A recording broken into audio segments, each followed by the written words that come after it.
આગળ સમાચારમાં વાત કરીએ તો વલસાડથી સમાચાર પ્રાપ્ત થઈ રહ્યા છે તો વલસાડમાં પથ્થરમારાની ઘટના બનવા પામી છે। વલસાડથી સમાચાર પ્રાપ્ત થઈ રહ્યા છે। વલસાડના ગુંદલાવ નજીક કાર પર પથ્થરમારો કરવામાં આવ્યો હતો। મેળામાં જઈ રહેલા પરિવાર પર પથ્થરમારો કરવામાં આવ્યો છે।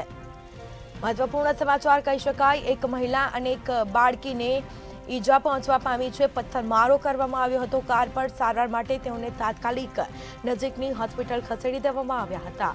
તો વલસાડની આ ઘટના છે। એટીએમમાંથી પૈસા ઉપાડતી વખતે બબાલ થઈ હતી અને જેના કારણે કાર પર પથ્થરમારો કરવામાં આવ્યો હતો। આ મામલે વધુ કાર્યવાહી હાથ ધરાશે। અદાવત રાખી હુમલો કરાયો હોવાની આશંકા વ્યક્ત કરવામાં આવી છે। જૂની અદાવતને ધ્યાનમાં રાખીને હુમલો કરવામાં આવ્યો હોય તેવી હાલ આશંકાઓ વ્યક્ત કરવામાં આવી છે। મેળામાં જઈ રહેલા પરિવાર પર પથ્થરમારો કરવામાં આવ્યો છે અને જેમાં આ પથ્થરમારામાં એક મહિલા અને એક બાળકીને પણ ઈજા પહોંચવા પામી છે। તેઓને તાત્કાલિક સારવાર અર્થે નજીકની હોસ્પિટલ ખસેડી દેવામાં આવ્યા હતા। તો એટીએમમાંથી પૈસા ઉપાડતી વખતે આ બબાલ થઈ હતી। આ મામલે વધુ કાર્યવાહી પણ હાથ ધરાશે। તાત્કાલિક તેઓને સારવાર અર્થે નજીકની હોસ્પિટલ લઈ જવામાં આવ્યા હતા। વલસાડના ગુંદલાવ નજીક કાર પર પથ્થરમારો થયો હતો।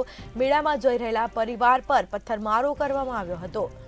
તો પથ્થરમારો કોના દ્વારા કરવામાં આવ્યો છે તે મામલે વધુ કાર્યવાહી હાથ ધરાઈ છે। એક મહિલા અને એક બાળકી પણ ઈજાગ્રસ્ત થયા છે। તેઓને તાત્કાલિક સારવાર અર્થે નજીકની હોસ્પિટલમાં લઈ જવામાં આવ્યા હતા। તો એટીએમમાંથી પૈસા ઉપાડતી વખતે બબાલ થઈ હતી, જેમાં જૂની અદાવતને ધ્યાનમાં રાખીને પથ્થરમારો કરવામાં આવ્યો છે તેવી આશંકા હાલ વ્યક્ત કરવામાં આવી છે, પરંતુ પોલીસે આ મામલે વધુ તપાસ હાથ ધરી છે।